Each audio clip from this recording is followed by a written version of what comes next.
Hello friends, in this video I will show you how to add or remove web layout in Microsoft Word document. So easy and quick way. In this bottom side you will see this bar. Here is the first option to make layout. Select this one. Just click on this web layout icon. So as we can see now, this is the web layout. To remove web layout, click on this print layout.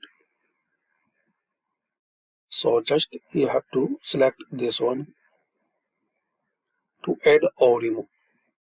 Another way, click on this view tab and here you can add or remove web layout.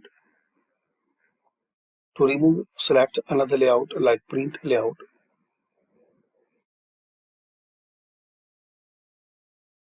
That's it. So thanks for watching guys. Share, like and subscribe this channel.